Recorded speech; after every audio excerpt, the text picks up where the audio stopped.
Hello guys, in this video I'll be showing you how to change your email address on Wix.com. You head to this corner, click on the arrow and click account settings.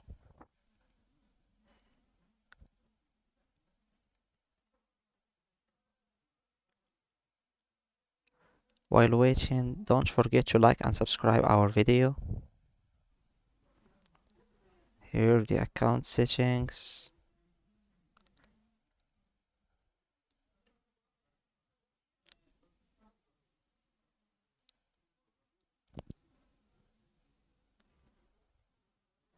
Scroll down till you find your email. Here, info and email. Click on the little pencil. Enter your password and enter your new email and re-enter your new email to confirm it. Then click next. I don't have to change my email because it's the only one I got.